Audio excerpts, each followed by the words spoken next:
Hello, everyone.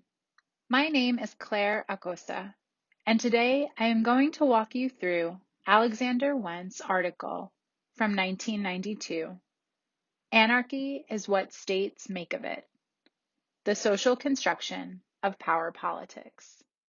Before we jump into the crux of the article, it will be helpful to review the basics about constructivist thinking, which we were introduced to in the first reading for this week, Fierk's chapter in Discipline and Diversity. The social dimensions of international relations and the possibility of change. Fierk gives us a succinct explanation of constructivism when she explains on page 163 that to construct something is an act that brings into being a subject or object that otherwise would not exist. Once constructed, each of these objects has a particular meaning and use within a context. They are social constructs insofar as their shape and form is imbued with social values, norms, and assumptions, rather than being the product of purely individual thought or meaning.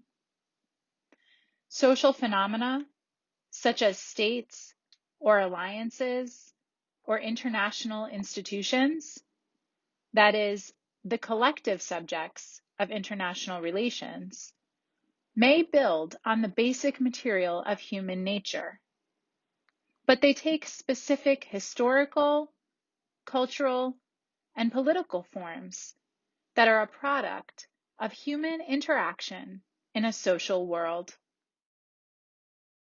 Aspects of international relations are given their form by ongoing processes of social practice and interaction.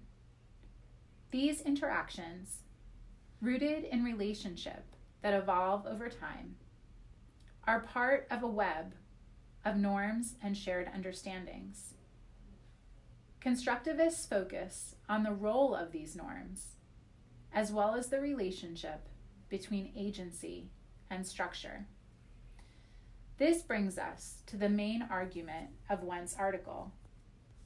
Fierk describes it as advocating that a social structure leaves more space for agency, that is, for the individual or state to influence their environment as well as to be influenced by it. A state's identity is the representation that state has of itself and of others.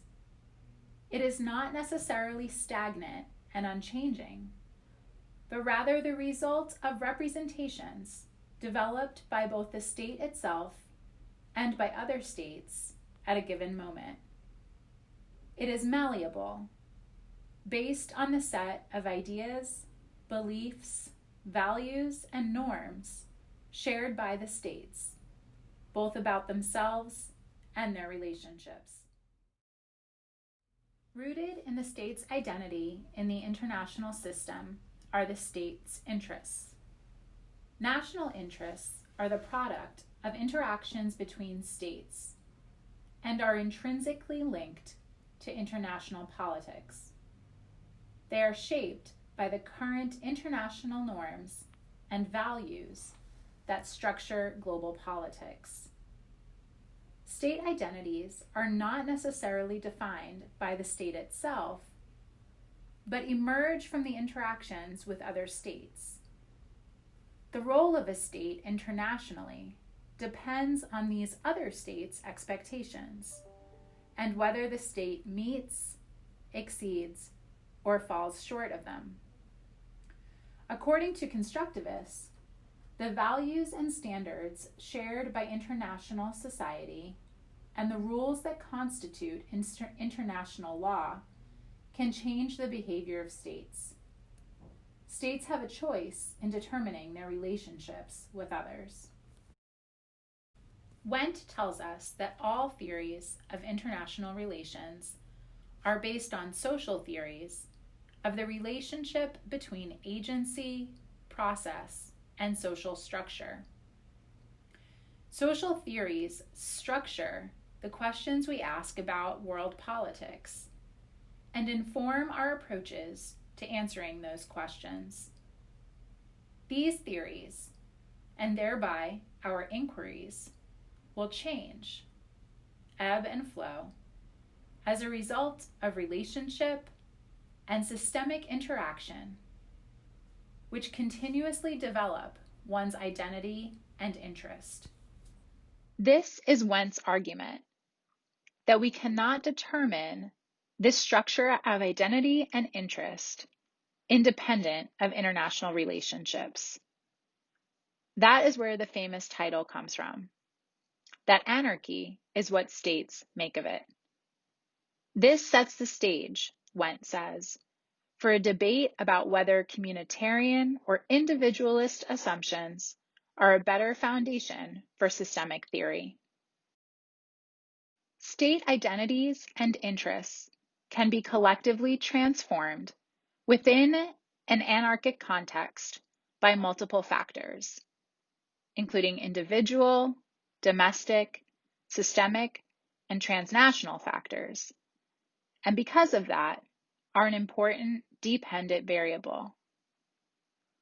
Wendt argues that self-help and power politics are institutions that do not naturally nor logically flow from anarchy, but rather they are socially constructed. There is no logic to anarchy, independent of the human-created processes we have designed and developed. Structures of human association, identities, and interests are constructed and determined by shared ideas rather than inherent material forces. I'd like to first touch on some of the weaknesses I see in Wendt's argument for constructivism. One of the biggest challenges to this theory is the ability to convince another of an existing international social structure.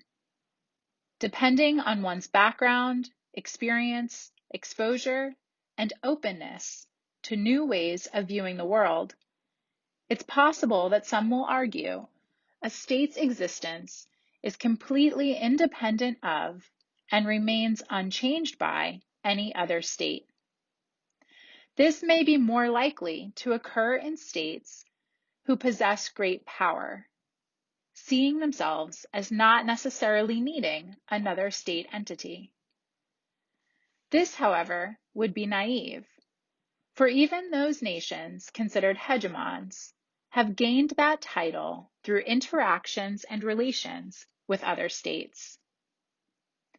Upon admittance of an existing global social structure, the next step is to demonstrate that the behavior and function of a state is influenced by these relationships.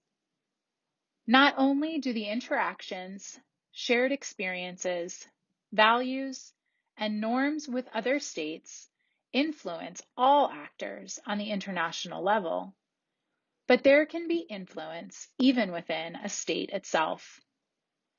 Convincing some persons of this may indeed be challenging.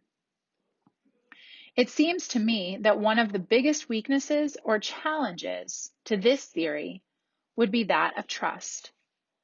In any relationship, without trust, there is little ground upon which to build up, to engage, to gather strength, and to progress. Particularly as we juxtapose this theory with the realist approach, and indeed, constructivism in some ways is a counterbalance to realism. How do states under this theory establish that sense of trust so as to lean into shared values and understanding? Some critics have said this theory is just too abstract, and there may be some truth to that observation. Despite the challenges to overcome, I believe there are equally important strengths to consider. We are, and continue growing into, an ever-evolving international community.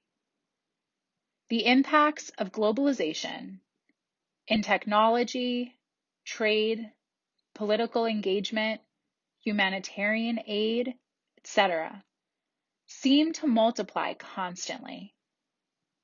There is potential, I would argue, to emphasize reciprocity in our relationships and the opportunities for states to engage in mutually beneficial relationships.